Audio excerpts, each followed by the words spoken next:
Actually, today, mga kabiyaya, let us worship the Lord in spirit and in truth. Come on, let's clap our hands. Lord, we worship you for who you are. Jesus, we love to be in your presence. Let's worship the Lord. Come on, church.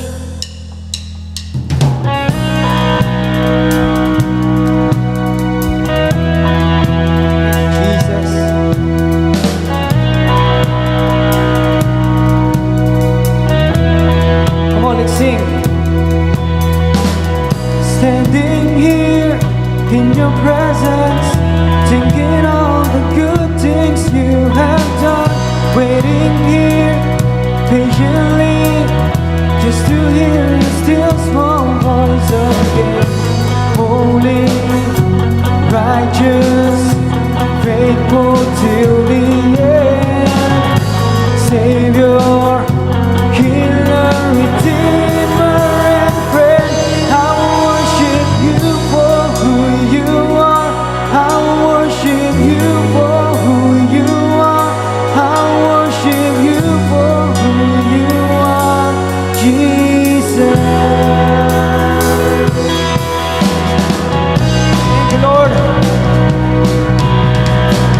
We love to be in your presence, oh Jesus.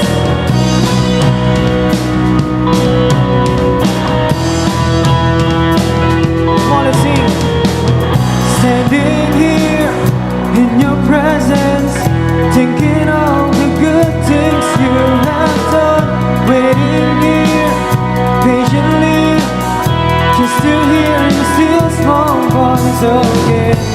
Holy, righteous, faithful till the end, Savior, healer, redeemer, and friend. I worship you for who you are. I worship you for who you are. I worship you for who you are, Jesus. I worship you for who you are. I worship you for who you are. I worship you for who you are, Jesus.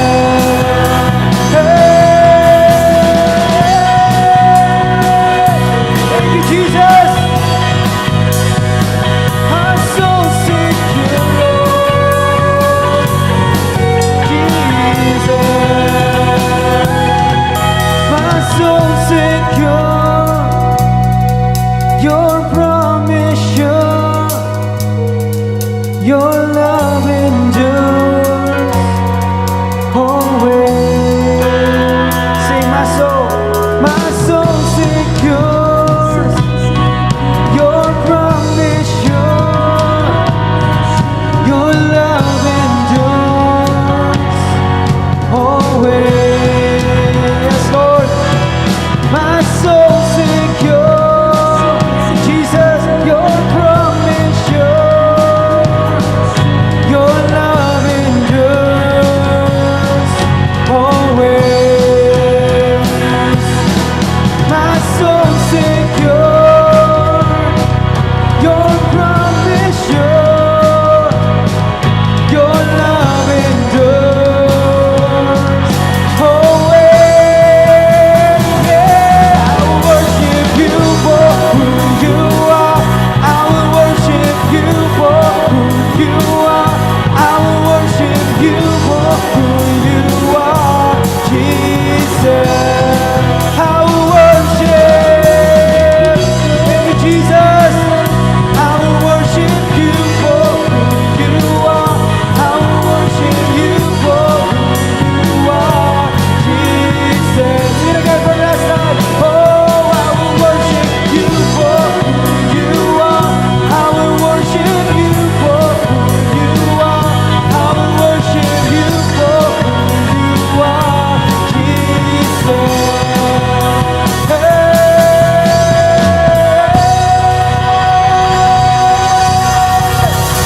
Thank you, Jesus. We worship you for who you are. Thank you, Lord. We bless your name. We glorify your name, Lord Jesus. Nothing can compare to you. Lord, this is our prayer. You will consume us, Father, that we will bring praise from the inside out of our life. Come on, let's remain in the spirit of worship. Thank you, Jesus.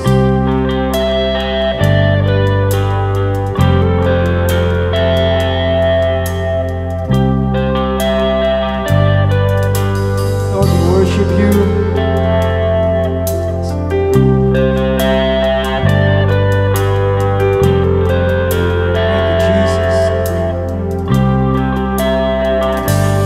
Thousand times I've failed, still your mercy remains. Should I stumble again, I'm caught in your grace. Everlasting, your light will shine when all else fades. Never-ending, your glory goes beyond all faith.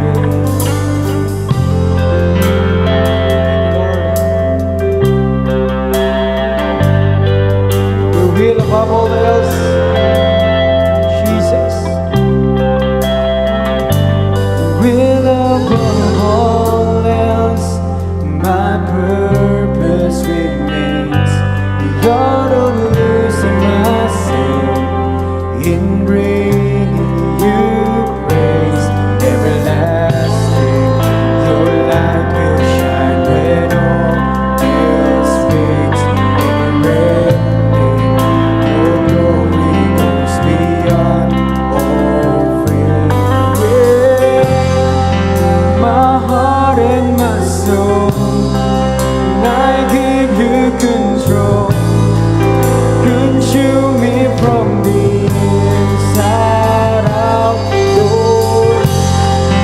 Let justice and grace become my embrace, to love you from the inside out.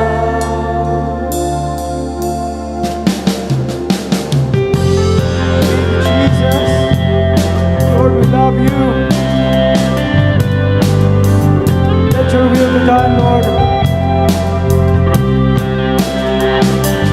When above all else, my purpose remains. The God of losing myself in bringing you grace. Everlasting, your light will shine when all else fades. Never-ending, your glory goes beyond all faith. Yeah, my heart and my soul, I give you control. Consume me from the inside out, Lord. Let justice and grace become my embrace, to love you from the inside out.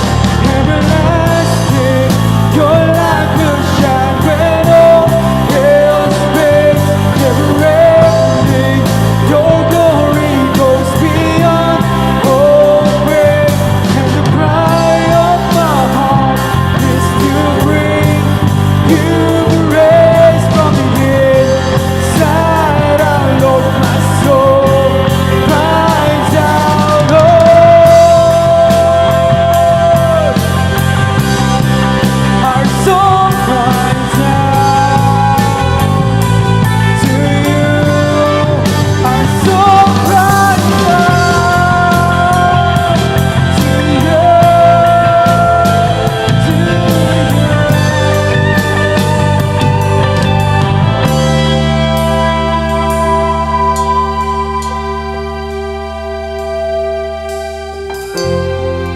My heart and my soul, I give you control. Consume me from the inside out, Lord. Let justice and grace become my embrace, to love you from the inside out. Everlasting, your light will shine when all else fades. Never-ending, your glory goes beyond all pain. And the cry of my heart is to bring you praise from the inside out of my soul. Cries out, everlasting, your light will shine when all else fades. Never-ending, your glory, Lord, glory goes beyond all pain. And the cry of my heart is to bring you praise from the inside out of my soul. Cries out, everlasting, your light will shine when all else fades. Never-ending, your glory goes beyond all pain. And the cry of my heart is to bring you praise from the inside out of my soul. Cries out from the inside out of my soul. Cries out from the inside out of my soul. Cries out, Lord. Thank you, Jesus. Lord, we cries out to you alone, Jesus. Thank you, Jesus. Thank you, Father. Let your praise be our embrace, Lord. Thank you, Jesus. Indeed, your glory goes beyond all fame, Lord. This is our cry, that you will consume us, Lord. We'll bring you praise from the inside out. Thank you, Jesus. Give you praise and glory. Give you honor. In the mighty name of Jesus we pray. Amen and amen. Thank you, Jesus. Thank you, Lord.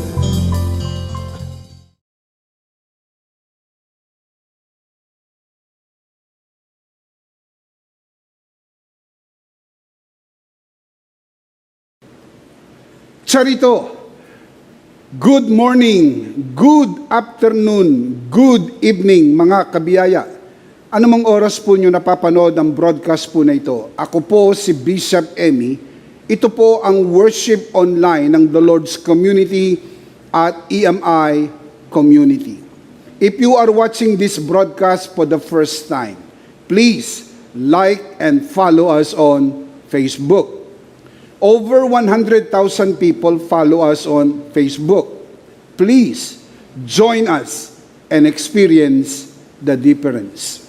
When you follow us on Facebook, don't forget to click the See First button and turn on your notification. If not asking too much, and I know it's not, subscribe to EMI channel at YouTube.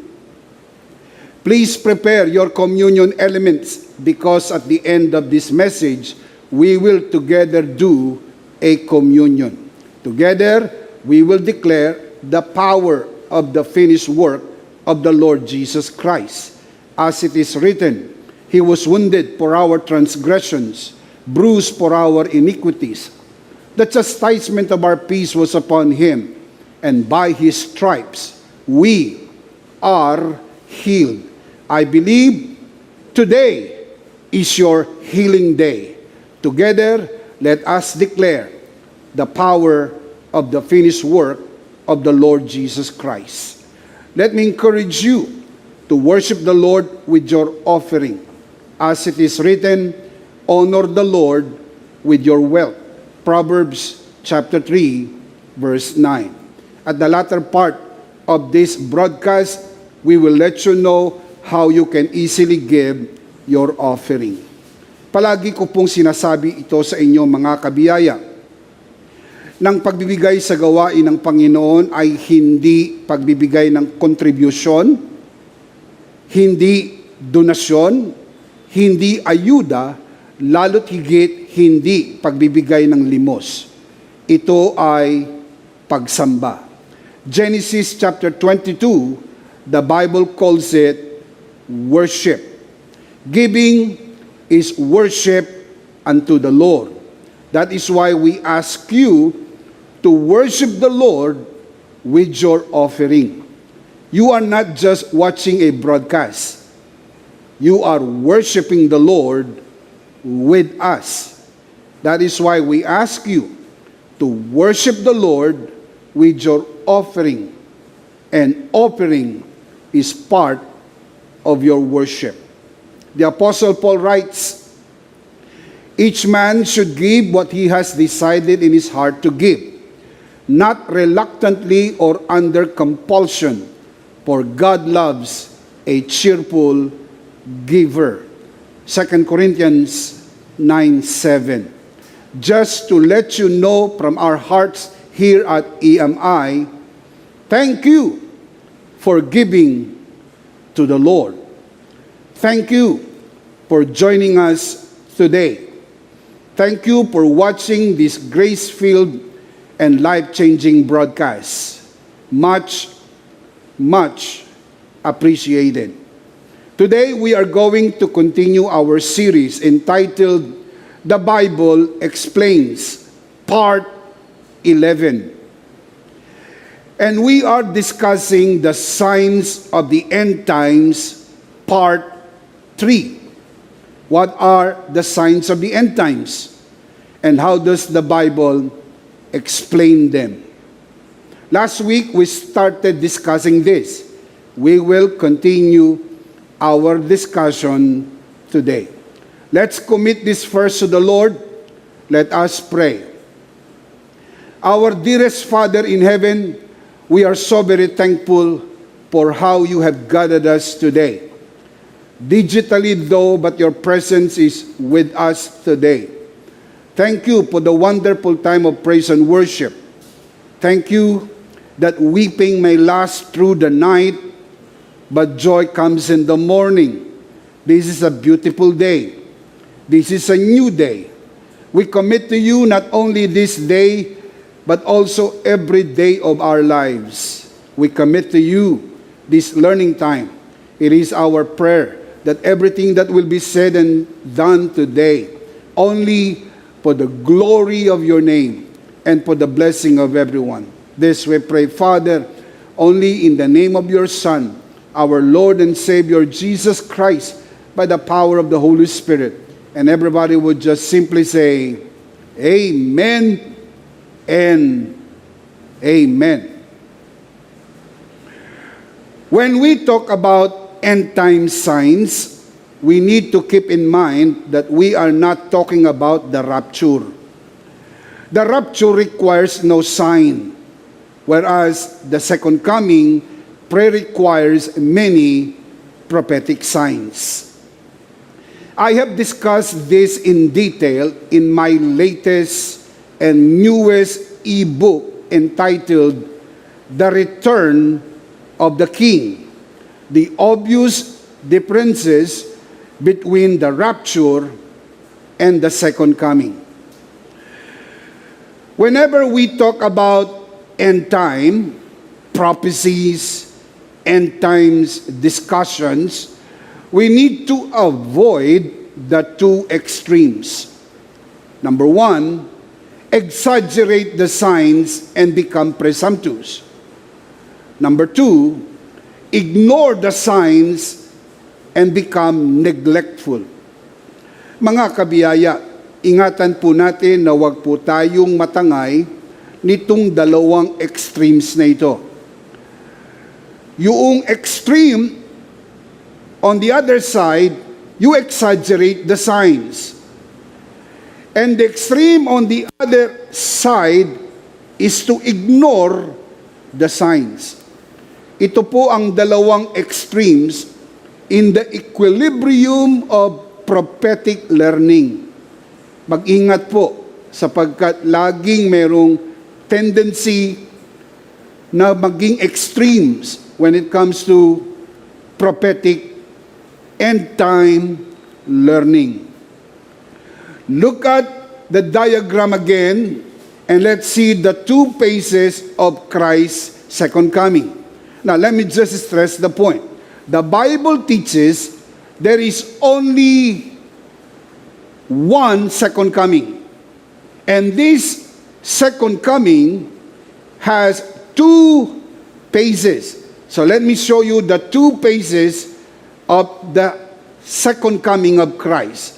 Samahan niyo po ko, silipin natin ang dalawang bahagi ng pagbabalik ng ating Panginoong Hesukristo.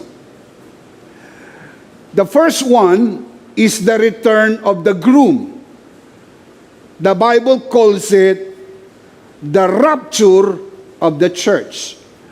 Sa unang bahagi ng kanyang pagparito, sa unang bahagi ng kanyang pangalawang pagparito, siya po ay paparito upang sunduin ang iglesia na tinatawag sa Bibliang ang babaeng ikakasal. Kaya magkakaroon po ng pagsundo. Susunduin ng lalaking ikakasal ang babaeng ikakasal sapagkat sa Biblia mababasa po natin mayroon pong marriage feast of the Lamb. Revelation chapter 19 verses 5 to 9. Ito po ang tinatawag na the rapture of the church. Ang susunod na bahagi po ay ang 7 years Great Tribulation. Ito po ay nakafocus sa Israel. Pero dahil ito po ay pandaigdigan ang epekto, mararamdaman po ang epekto nito sa buong mundo dahil sa panahong ito, 7 years Great Tribulation, ang Antikristo ay maghahari sa buong mundo. Pagkatapos ng 7 taong kapighatian, ito po ang ikalawang bahagi ng kanyang ikalawang pagparito. The return of the King, the second coming of Christ. Ito'y magaganap sa hudyat ng Battle of Armageddon. Nabanggit ko sa inyo kanina na ang 7 taong kapighatian ay nakafocus sa Israel. Ito ang tinatawag ni Daniel the 70th week. Tinawag po ito ni Prophet Jeremiah Jacob's trouble. Sa huling bahagi ng 7 taong kapighatian, paliligiran ang banal na syudad, Jerusalem, ng buong pinagsanib na puwersa ng Antikristo. And in the nick of time, Jesus Christ will come to save Israel from the hand of the Antichrist. Ito'y magaganap sa bungad at simula ng Battle of Armageddon. Pagkatapos po ng Battle of Armageddon, magkakaroon po ng millennial kingdom. Jesus Christ will reign on the earth for 1,000 years. My Bible tells me that we will reign with the Lord 1,000 years as priests and kings unto His kingdom.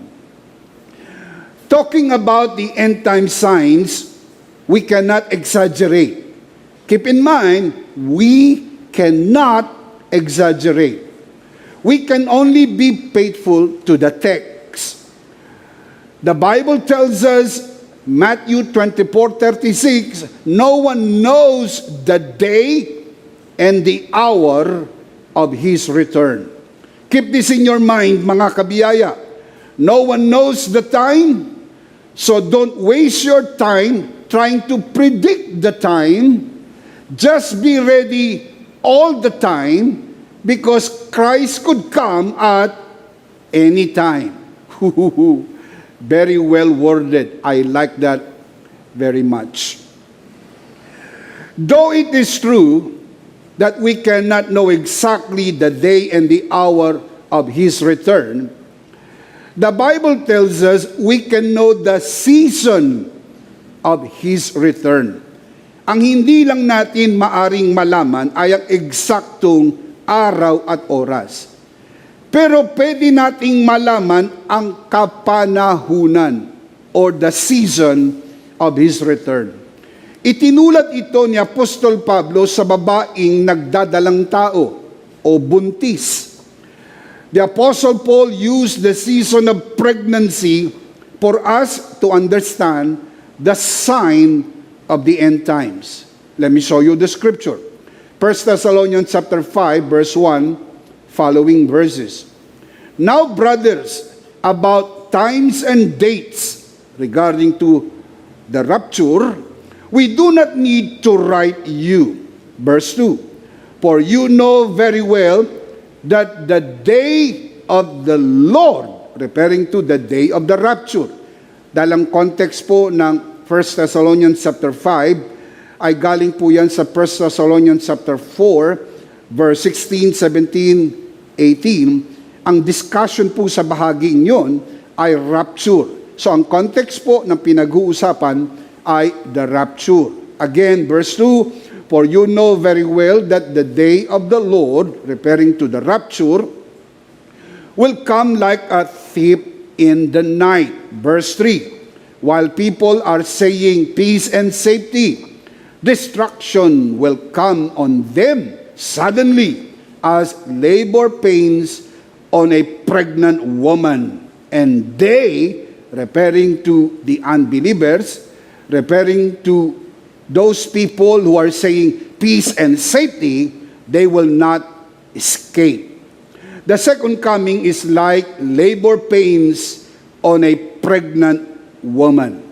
I am not going to explain this again. I already did. Last Sunday, pinaliwanag ko na po sa inyo ang bahaging ito. I am just giving you the scripture again, and I'm trying to refresh your memory. While the Lord Jesus Himself used the season of summer to understand the sign of the end times, si Apostle Pablo, ginamit niya yung season of pregnancy. While the Lord Jesus used the season of summer as an illustration for us to understand the signs of the end times. Matthew chapter 24 verse 32. The Lord Jesus said Himself, now learn this lesson from the fig tree. As soon as its twigs get tender and its leaves come out, you know that summer is near. Pwede bang malaman kung malapit na ang tag-araw? Sabi ng Panginoon, pwede. Pag nakita ninyo ang sanga ng dahon ay bumabalik na ng punong igos, nakita nyo ang sanga ay nananariwa, at ang dahon ng punong igos ay bumabalik na, ito'y palatandaan malapit na ang tag-araw. Now, look at the next verse. Even so, ginamit niya po yung sinyales ng punong igos para ipakilala sa atin yung kanyang muling pagbabalik. Even so, when you see all these things, you know that it is near, right at the door. The Lord Jesus is telling us, if you see these things, what things? The things refer to the immediate context, the lesson of the fig tree, and all the signs He mentioned from verse 4 up to verse 31 of chapter 24 of the book of Matthew. Sabi ng Panginoon, when you see all this, you know that it is near. How near? Right at the door. How near is right at the door? The next verse will tell us. Matthew 24:34. I tell you the truth. This generation will certainly not pass away until all these things have happened. This generation, as obvious as it can be, He was not referring to the generation He was talking to. Obvious naman Dahil yung generation na kausap niya doon, patay na lahat ang taong yon. Wala nang natitirang buhay sa mga taong kausap niya nang bigkasin niya ang mga salitang ito. Sa makatwid, Bishop, sino ang tinutukoy na generation na hindi lilipas ang henerasyong ito, magaganap na ang lahat ng mga ito? I believe that the generation Jesus was referring to was the generation who will see the lesson of the fig tree. That generation will not pass away until the end will come. Don't worry. Pinangako ko po sa inyo that we will discuss in this series about the lesson of the fig tree. We will do that. So baybayan nyo lamang po ang broadcast na ito. Don't miss any part of this series. I believe we will learn more of the signs of the end times. And you will know in your heart of hearts that we are living in the end times. If I may say, we are living in the last of the last days.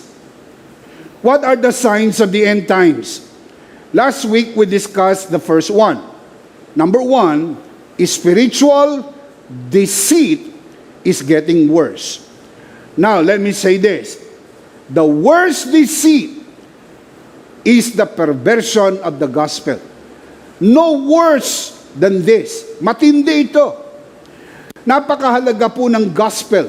Sabi po ng Biblia, it is the power of God unto salvation. Romans chapter 1 verse 16, the Apostle Paul writes, "For I am not ashamed of the gospel of Christ, for it is the power of God unto salvation." Ang kapangyarihan ng Diyos sa pagliligtas ay ipinasok niya sa gospel. Kaya po ang corruption of the gospel, perversion of the gospel, is the worst deceit. Now, pinakita ko na po sa inyo ang diagram na ito ng napakaraming beses. It is my prayer that you will not get tired seeing this, because I am not tired showing you this. Meron pong 3 presentations of the Gospels. 3 presentation of the Gospel. And let me just say this. The law of probability tells you na kung meron kang 3 pagpipilian, you have at least 33.33% of chance of getting it right. So, para makuha mo ang tama sa 3 pagpipilian, you must apply the rule of elimination. So, let me show you again. This is the worst deceit. At ito'y palala ng palala habang lumalapit ang pagbabalik ng Panginoon. The 3 presentation of the gospel: different gospel, perverted gospel, and true gospel. Ito po yung different gospel. Ang presentation po ng different gospel, nasabi ni Apostle Pablo, heteros. It is a different kind. Hindi po ito yung gospel na ipinreach ni Apostle Paul. Ang turo po ng different gospel, no grace. You are saved by works alone. Sometimes they call it, you are saved by your faith alone. Dahil yung pananampalataya, itinuturing na kanya. Kaya ligtas ka sa sarili mong gawa, ligtas ka sa sarili mong pananampalataya. Hindi po ito papasa sa pamantayan ng Diyos. Bakit? Dahil sabi sa Biblia, ang ating mga gawa ay katulad lamang ng maruming basahan sa harap ng Diyos. Hindi rin papasa sa pamantayan ng Diyos ang iyong sariling pananampalataya. Dahil sabi ng Ephesians chapter 2 verse 1, we're spiritually dead. Faith is not a natural entity. Faith is a spiritual entity. We do not have our own faith. At least the faith that can save. Wala tayong sariling pananampalataya. This is a different kind of gospel. Kasama po nila sa hanay na ito ang inclusionism and universalism. Ang presentation naman po ng gospel ng mga inclusionists and universalists, isama mo na pati ang preterists, you are saved by grace alone in the absence of faith. Itinatanggi po ng inclusionism and universalism ang pangangailangan ng pananampalataya. Sinasabi po nila na sa pamagitan ng tinapos na gawa ni Kristo, sa pamagitan ng biyaya, ang lahat ng tao ligtas na, or at least lahat ng tao siguradong maliligtas through the finished work of Christ. Very subtle ang approach. Kaya nga po mapanlin lang, mapanganib, kasi binabanggit din nila yung finished work, the heart and soul of the message of grace. Binabanggit din nila yung grace, pero inaalis nila yung pangangailangan ng pananampalataya upang matanggap mo ang mayamang biyaya ng Diyos. Again, hindi po ito yung gospel na itinuro ni Apostol Pablo. The Apostle Paul said, you have been saved by grace through faith. Kasama po ang pananampalataya sa equation ng salvation. Of course, sa bagsak nating kalagayan, wala tayong sariling pananampalataya.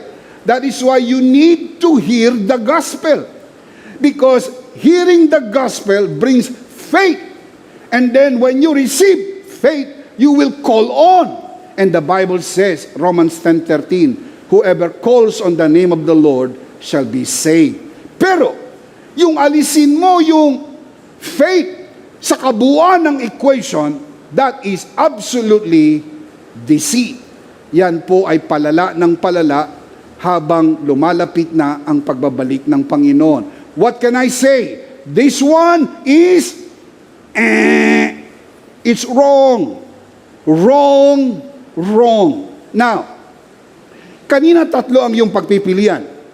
Ngayon, dalawa na lang. The law of probability tells you, pag dalawa ang pagpipilian, meron ka ng 50% of chance getting it right. Ika nga 50-50. Sa makatwid, meron pang dalawang pagpipilian. Ang pangalawa ay ang perverted gospel. Tinatawag po itong mixture. Ito naman, nagbabanggit din ng grace. Nagbabanggit din po siya ng finished work. Kaya lang ang presentation po niya, hindi sapat. Kailangan samahan ng gawa or samahan ng sariling pananampalataya. Sinasabi ng mixture that you are saved by grace plus your works or plus your own faith. Ang tawag po dyan, partnership. Dinadagdagan po yung biyaya ng Diyos, waring hindi sapat. Kaya madalas maririnig nyo, hindi sapat ang biyaya. Kailangan lagyan ng gawa. Kaya ang kanilang kaligtasan ay resulta ng pinagsamang gawa ng Diyos at gawa ng tao. Ang tawag dito, sosyong gawa ng Diyos at ng tao. Kaya walang kasiguruhan sa kaligtasan, sapagkat pag hindi mo nagawa yung dapat mong gawin, hindi ka ligtas. Sapagkat hindi sapat ang tinapos na gawa ni Kristo. Mapanganib po ito, sapagkat ito po'y nagbabanggit din ng finished work, grace, pero dinadagdagan. What can I say? Wow! Mali ang dalawa. Isa na lang ang natira. Tama ang nakikita mo sa iyong screen. Dito sa tatlong presentation ng gospel, isa lang po ang tama. Ito po ay ang true gospel, full grace. You are saved by grace alone, through faith alone, in Christ alone. Nabanggit ko na kanina, pero it's even worth repeating. Wala tayong sariling pananampalataya sa bagsak nating kalagayan bilang makasalanan. Kaya nga po napakalaki ng pangangailangan na maipangaral ang mabuting balita. Sabi po ng Romans 10:17, faith comes by hearing and hearing the message of Christ. What is the message of Christ? The gospel of grace. Tinawag ito ni Apostol Pablong the message of the cross. 1 Corinthians chapter 1 verse 18. Tinawag ito ni Apostol Pablong the gospel of grace. Acts 20:24. Tinawag ito ni Apostol Pablong the word of grace. Acts 24:32. Napakahalaga po na mailagay natin sa ating isip, puso at damdamin. Sa bagsak nating kalagayan, wala tayong sariling pananampalataya. Pero this is the good news. When you hear the word of grace, faith comes. Pag dumating na ang pananampalataya, you begin to call. Now, ano bishop ang palatandaan na dumating na ang pananampalataya? Ang iyong pagtawag ay hudyat ng pananampalataya. Hindi ka naman tatawag kung wala kang pananampalataya. The mere fact that you call is a sure sign that you have the faith of God inside you. Paano ka nagkaroon ng pananampalataya? Dahil nagpasya ka sa iyong natural will to hear the gospel of grace. Bakit? Dahil ang pakikinig ay pasyang natural. Remember, madalas sinasabi sa Bible, ang may pandinig, makinig. Dahil mayroong mga may pandinig na ayaw makinig. Kaya you have to decide to listen. Kaya yung pasya mo na manood ng broadcast na ito at makinig sa mga ngaral na ito ay magandang sinyales na gusto mong marinig ang salita ng ating Panginoon. I want to say this again because this is important. The true gospel is full grace. Nothing but grace, grace plus nothing, grace from start to finish, grace, grace, all the way. So what can I say? Anathema. Now, wag niyo po akong tignan ng ganyan. Hindi po ako nagsabi na ito'y anathema. The Apostle Paul said, it is anathema. Galatians chapter 1, verse 6, 7, 8, and 9. More particularly, verses 8 to 9. Tinawag niya po itong anathema. Meaning, be accursed. Go to hell.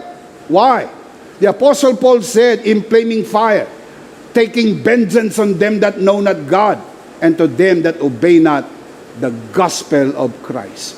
The worst deceit is the perversion of the gospel.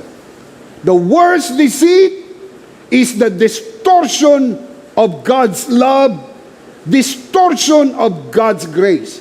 Maririnig nyo sinasabi nila, love wins. Maririnig nyo sinasabi nila, grace wins. Of course. Naniniwala kami sa love, naniniwala kami sa grace, but not at the expense of faith. Because you have to receive the grace of God. You have to believe the love of God. Hindi po dahil ang Diyos ay pag-ibig, kakalad ka rin niya ang tao papunta sa langit against their will.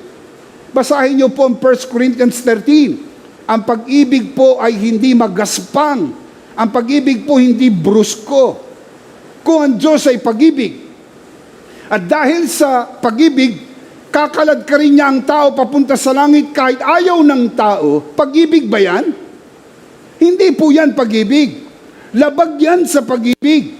Kailangan na pupunta lang sa langit ay ang mga taong gustong pumunta sa langit. Yung mga taong gustong maniwala sa tinapos na gawa ni Kristo, tanggapin si Kristo bilang Panginoon at sariling tagapagligtas. Tulad ng nasusulat.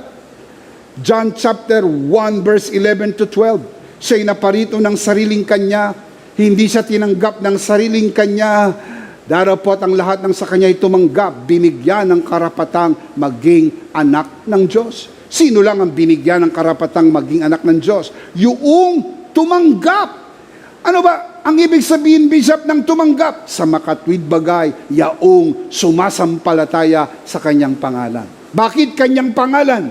Dahil walang ibang pangalang ibinigay sa silong ng langit, sukat ikaligtas ng tao, maliban sa pangalang Jesus. Acts chapter 4, verse 12. What are the signs of the end times? Number 1, spiritual deceit is getting worse and worse. Nabisa, paano natin malalaman na it's getting worse and worse and worse? Palala ng palala dahil nagaganap na po yung hula ng apostasy or apostasia sa wikang Griego ng tawag sa Biblia, departure from the faith. 2 Thessalonians chapter 2 verse 1 following verses. The Apostle Paul writes concerning the coming of our Lord Jesus Christ and our being gathered to Him, referring to the rapture. We ask you, brothers, not to become easily unsettled or alarmed by some prophecy, report, or letter supposed to have come from us.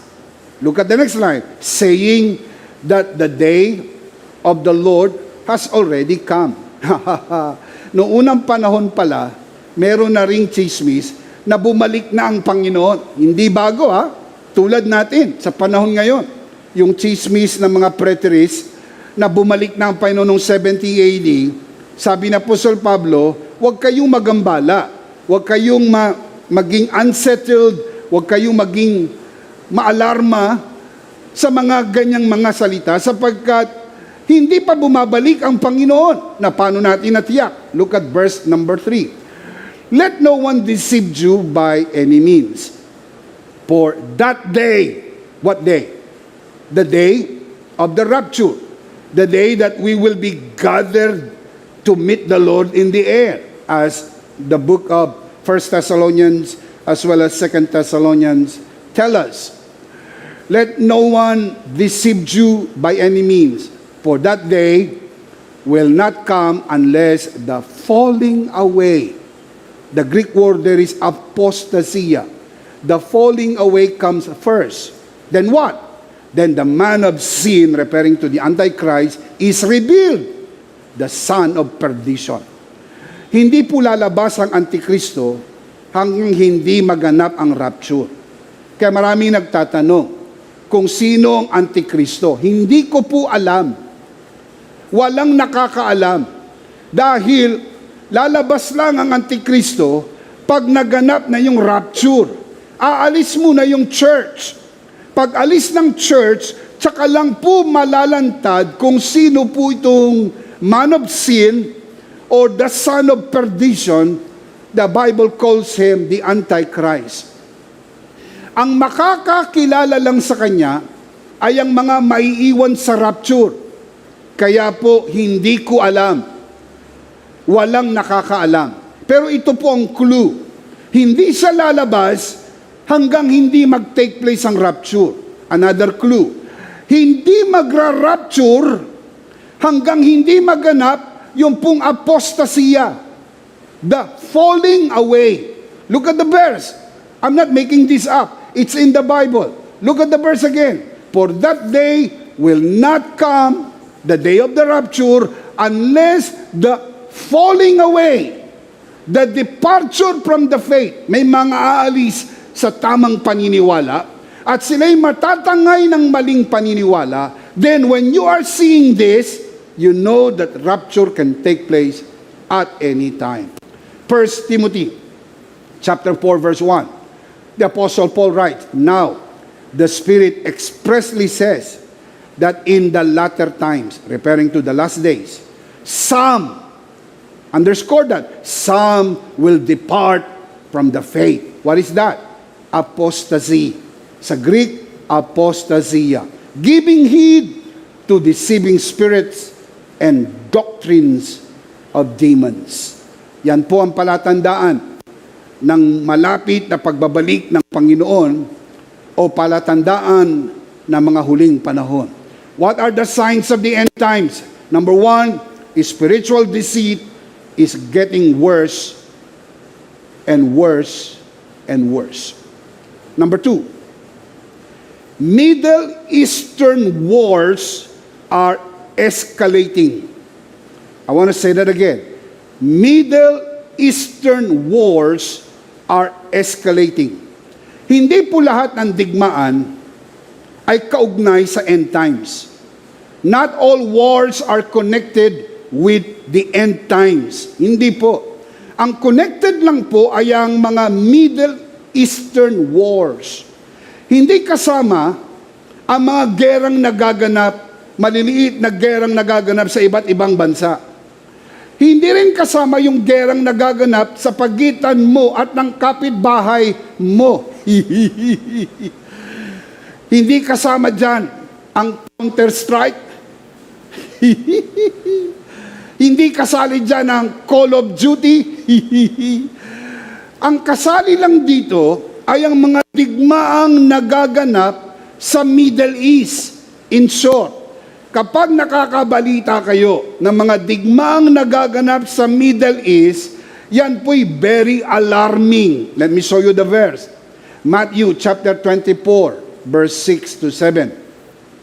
You will hear of wars and rumors of wars, but see to it that you are not alarmed. You will hear.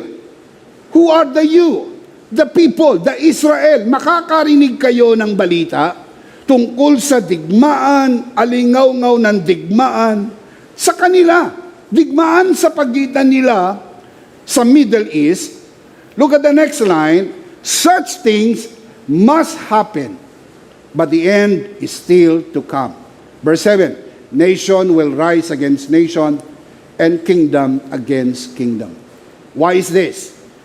Bakit ganon? Kailangan maintindihan natin, hindi lahat ng gera ay end time signs. Kaya pag nakakabalita kayo ng gera kung saan-saan, bukod lang dito sa Middle East, ito lang po ang sign.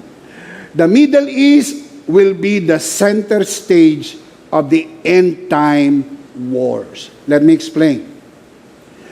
Sa Bible, in the book of Revelation in particular, mababasa po natin, mga kapatid, ang dalawang huling digmaan na magaganap. Ito po ay ang the Battle of Armageddon, Revelation 16, and the Battle of Gog and Magog, Revelation 20. Ito pong dalawang digmaang ito magaganap sa Israel. In particular, Middle East in general. As you all know, ang Israel po ay nasa Middle East. Dito magaganap ang center stage ng digmaang may kaugnayan sa end times. War of this magnitude cannot just happen. It should escalate. Hindi yan pwedeng biglang maganap na malaking digmaan.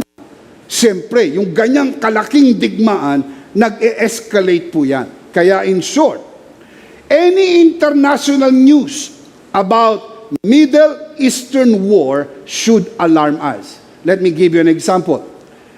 Noong May 10, 2021, nailagay po sa balita, yun pong Israel and Palestine conflict.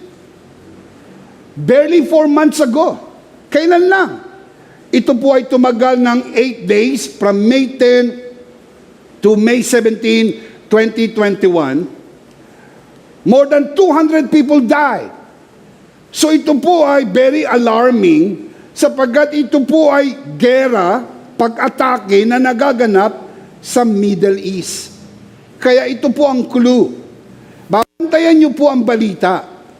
Kapag may balita tungkol sa Middle East, kasali ang Israel sa mga digmaang nagaganap, yan po'y very, very alarming. Yan po ay palatandaan ng end times. Again, number 2, Middle Eastern wars are escalating. Number 3, worldwide famine is increasing. Again, worldwide famine is increasing. Matthew chapter 24 verse 7, letter B, there will be famines. Magkakaroon po ng tagutom. Of course, marami nang naging tagutom nung una pa mang panahon. Of course. Pero palatandaan, ang tagutom ay magiging palala ng palala ng palala. Economic problem, unemployment, walang trabaho, tataas ang krimen, walang trabaho, marami ang mamamatay ng gutom. Itinala ng United Nations noong 2016, about 15,000 people die every day in hunger. 15,000 people die bawat araw. Ngayong 2021,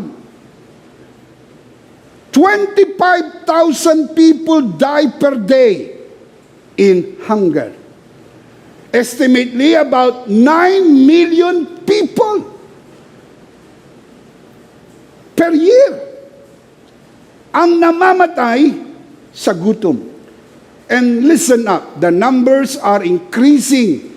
It's getting worse and worse and worse and worse.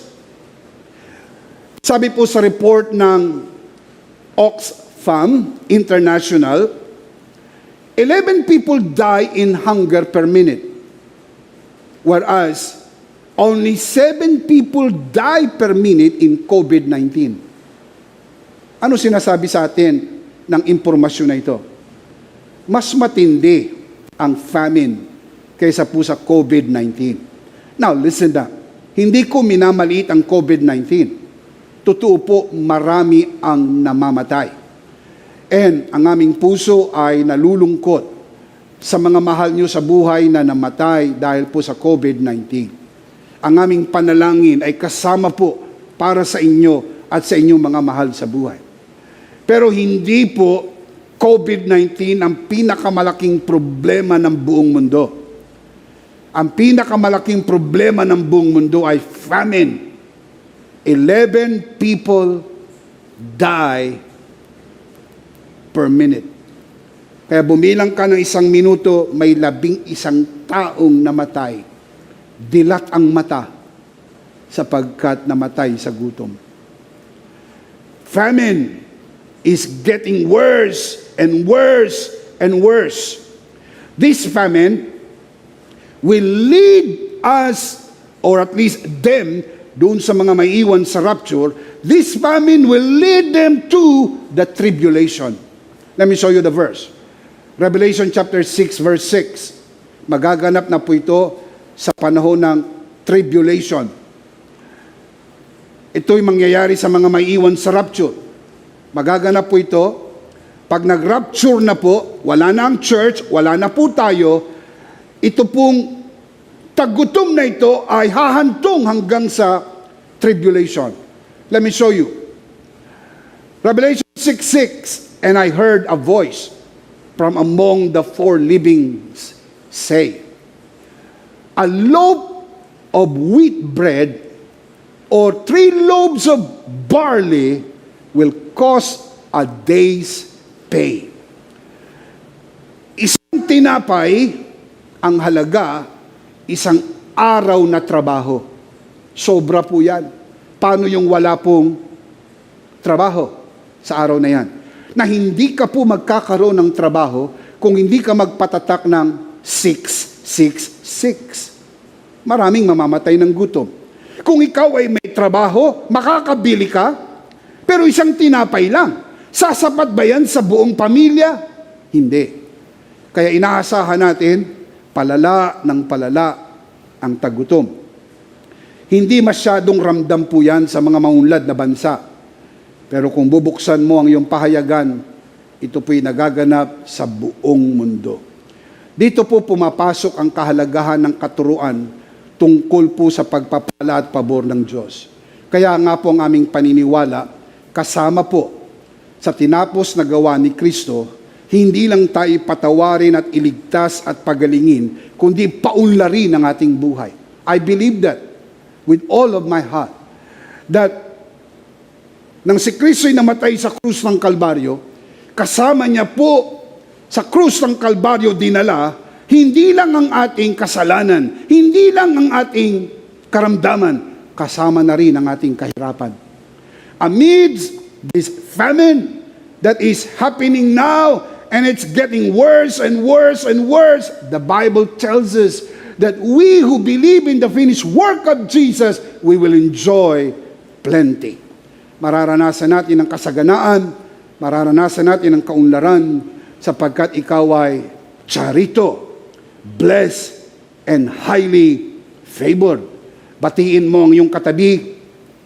Kung may kasama kang nanonood sa broadcast na ito, 2 thumbs up, you are charito. Kung nag-iisa kang nanonood sa broadcast na ito, batiin mo ang iyong sarili, 2 thumbs up, I am charito. Blessing and prosperity are part of Christ's atonement. Let me show you. 2 Corinthians chapter 8 verse 9. The Apostle Paul writes, "For you know the grace of our Lord Jesus Christ, that though he was rich, yet for your sake he became poor, so that you through his poverty might become rich. I believe with all of my heart that Jesus became poor." If we begin to believe his finished work, through his poverty, we might become rich. I believe that. The poverty of Christ. Si Kristo ay naghirap, naging dukha, naging pulubi, alang-alang sa atin. Ipinanganak na mahirap, ipinanganak sa sabsaban ng Bethlehem, namuhay na mahirap, namatay na mahirap, inilibing sa isang hiram na libingan. Ito'y kanyang tiniis, sapagkat sa likod ng kanyang isip, lahat ng sasampalataya sa kanya ay iaangat niya mula sa kahirapan, pauunlarin ang buhay. As the old song says, let the weak say, I am strong, and let the poor say, I am rich, because of what the Lord has done. Number 4, climate change is deteriorating. Again, climate change is deteriorating. Palala na ng palala ang kondisyon ng climate change sa buong mundo. Bishop, kasama ba yan sa end times? Sure. I'm going to show you the verse. Matthew chapter 24 verse 7. Earthquakes in various places. Now, Bishop, anong kaugnayan po ng earthquakes sa climate change? But first, let's define what is climate change. Let me give you the definition.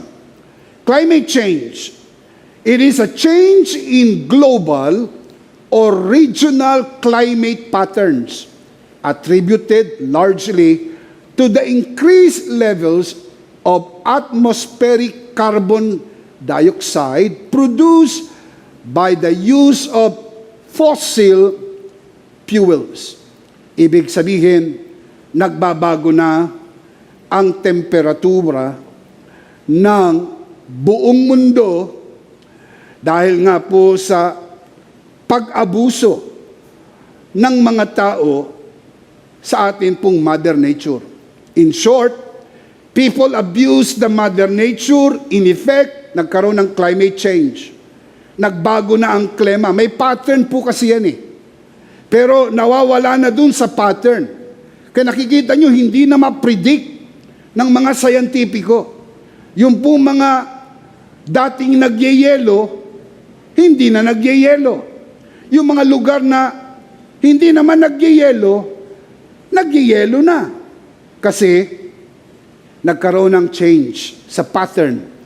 Now listen up, increase levels of atmospheric carbon dioxide.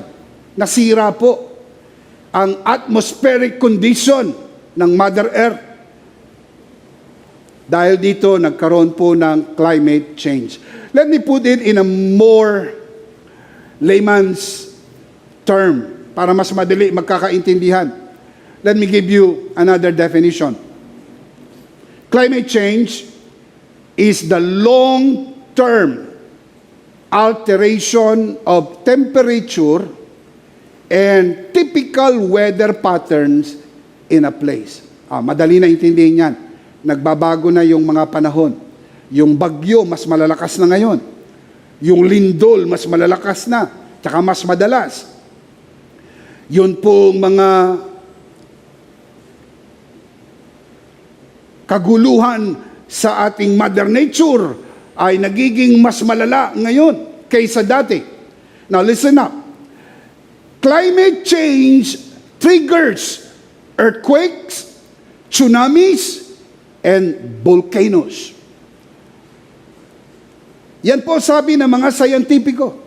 Kaya mapapansin nyo, mas malala ngayon ang mga pagputok ng bulkan, mas madalas, mas malakas, lindol, mas madalas na, tsaka mas malakas.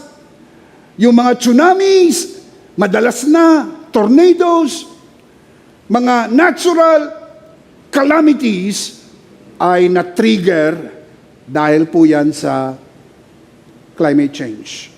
Anong sinasabi ng Bible tungkol sa climate change? Let me show you the scripture. Romans chapter 8 verse 22 up to 23. We know that the whole creation, kasama po dyan ang weather, whole creation, we know that the whole creation has been groaning as in the pains of childbirth right up to the present time. Yung pumbuntis, habang lumalapit ang kanyang panganganak, patindi ng patindi ang pagsakit ng kanyang tiyan. Sabi na Apostol Pablo, ang buong nilikha, kasama po dyan ang mga kapanahunan, weather, buong nilikha ay dumadaing na. Tulad ng babaeng magsisilang ng sanggol, as you know, habang dumadaing ang babae, patindi ng patindi ang sakit, lumalapit na ang kanyang kapanganakan. Lumalapit na ang paglabas ng sanggol. Ganun din. Papalapit na papalapit na papalapit na po tayo sa second coming, kung saan maipapanganak ang bagong langit at ang bagong lupa. Kaya bago dumating po ang kapanganakan ng new heaven and new earth, this whole creation, the old heaven and the old earth is groaning. Dumadaing na.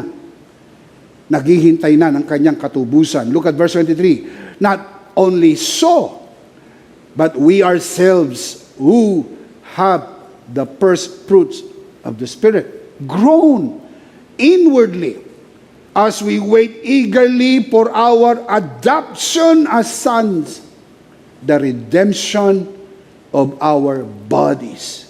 Napansin mo, hindi lang po merong climate change, pero meron ding body change. Dumadaing na ang iyong katawan. Di ba, Lolo? Di ba, Lola? Dumadaing na ang iyong katawan. Ramdam mo, dumadaing na ang iyong katawan. Dumadaing na ang iyong balakang. Dumadaing na ang iyong mata. Dumadaing na ang iyong pandinig.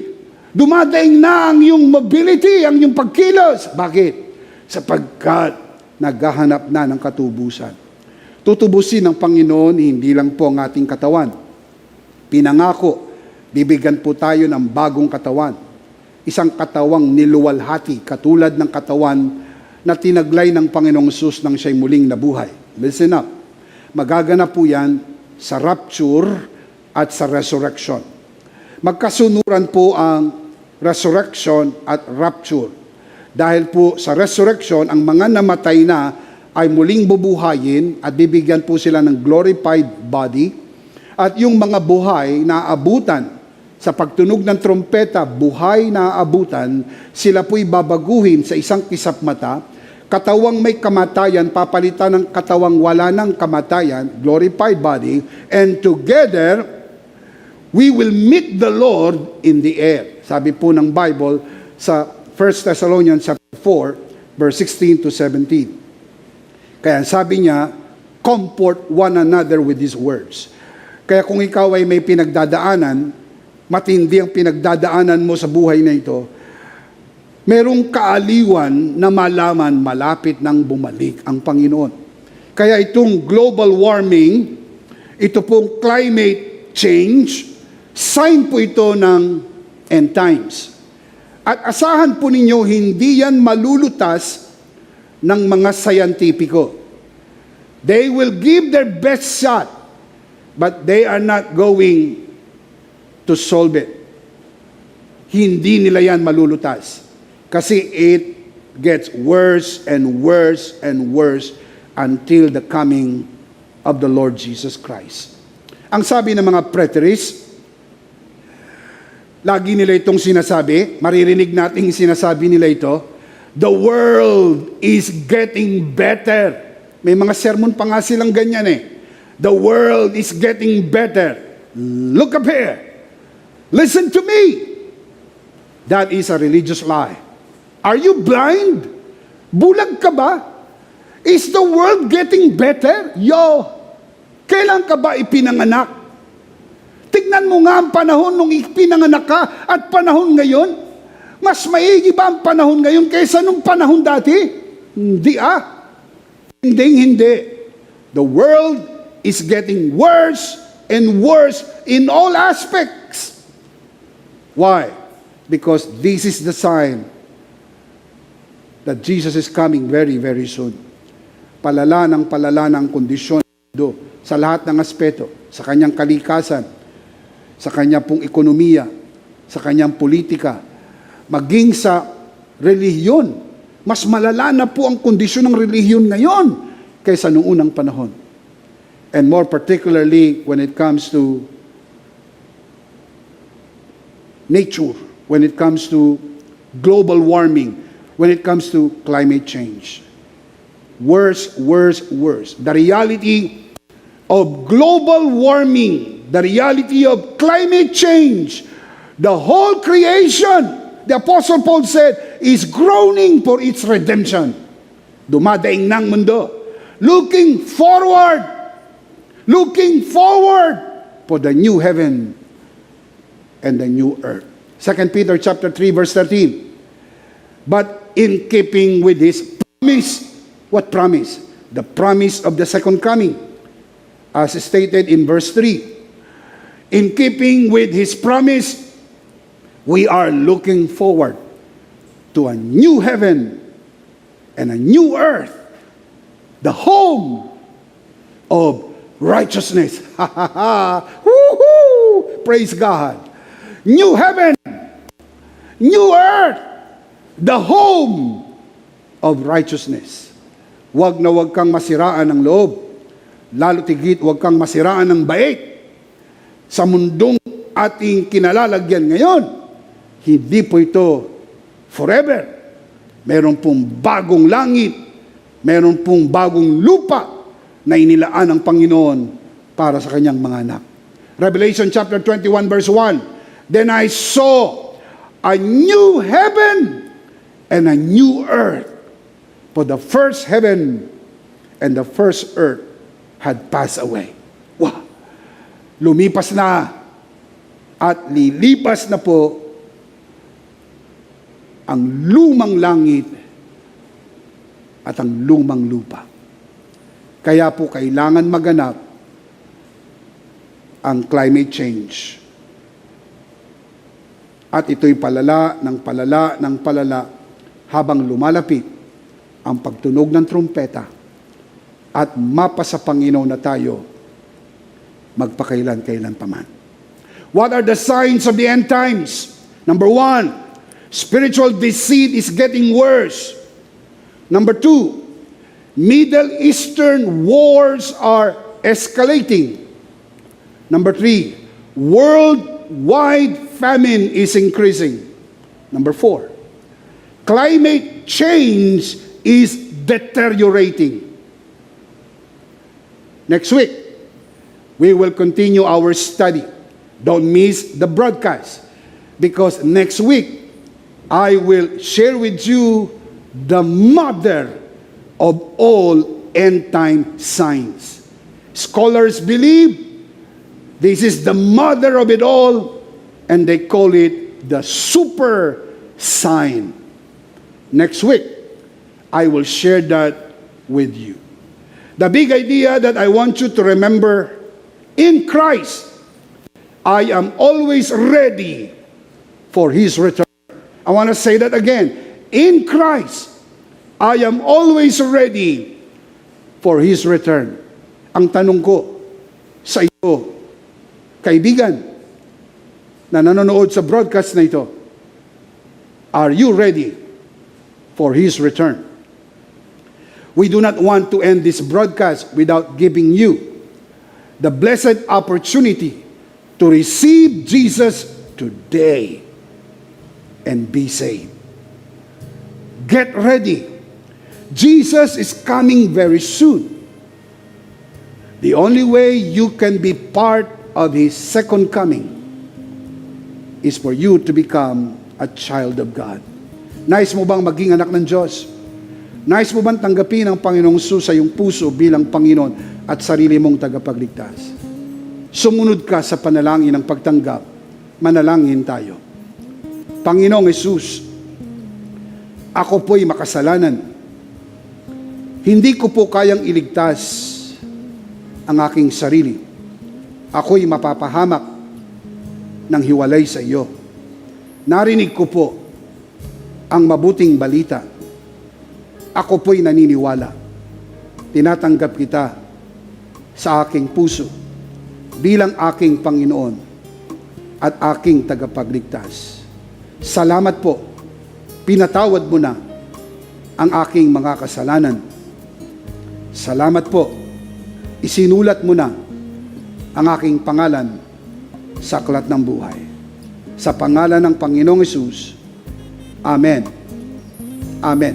Ako na lang po ang mananalangin, Ama, sa oras ito, ipinagkakatiwala ko po sa iyong harapan ang sino mang sumunod sa panalangin ng pagtanggap. Pinagkakatiwala po namin sila sa iyong kagandahang loob na sila'y lumago sa biyaya at sa bagong natagpuang pananampalataya. Sa pangalan ng Panginoong Hesus, Amen. Amen. Ihanda po natin ang ating mga sarili. Kunin po natin ang ating communion elements and let's do this together, mga kabiyaya.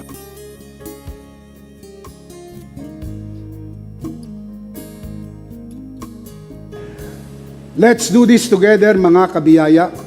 Hawak-hawak po natin ang pinakamakapangyarihang simbolo ng tinapos na gawa ni Kristo sa krus ng Kalbaryo. Ito ang aral na tinanggap ko sa Panginoon at ngayon naman ay binibigay ko sa inyo. Nang gabing siya'y pagkanuloy dumampot siya ng tinapay, kanyang pinagpirapiraso at kanyang sinabi, ito ang aking katawan na pinagpirapiraso dahil sa inyo. Gawin niyo to bilang pag-alaala sa akin. Sabay-sabay po natin gawin.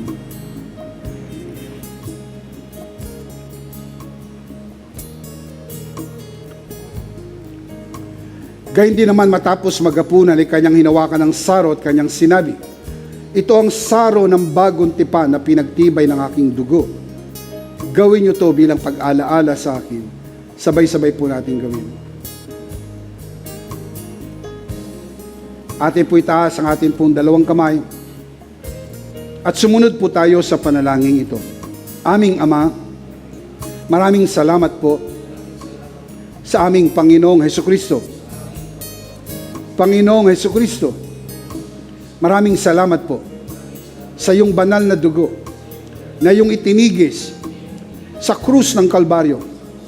Dahil po dito, lahat ng aming kasalanan ay iyon ang pinatawad. Maraming salamat po sa iyong katawan na nabugbog at nasugatan. Dahil po dito, lahat ng aming sakit ay iyon ang pinagaling.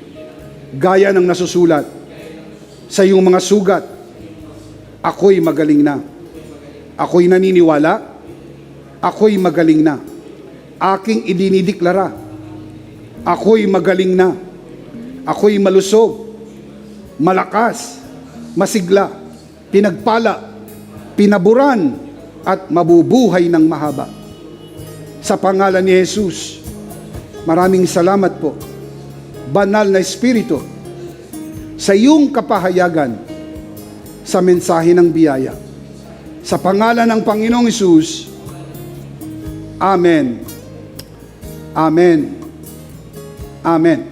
Ano po ang ating big idea, mga kabiyaya, in Christ?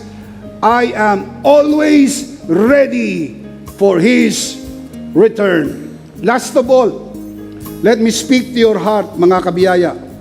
If this broadcast has blessed you, and if not asking too much, I would like you to bless this ministry with your love offering, so that together we can reach the world with the message of full grace. And from the bottom of our hearts, we say, thank you for giving to the Lord. We'll see you next Sunday, prayerfully on site, but definitely online. Ako po si Bishop Emmy, kasama po si Pastora Joe at ang kabuuan ng The Lord's Community at EMI Broadcast. Maraming thank you. Stay a bit for more announcement. Stay safe, stay blessed, stay connected. Always remember, in Christ, you are Charito.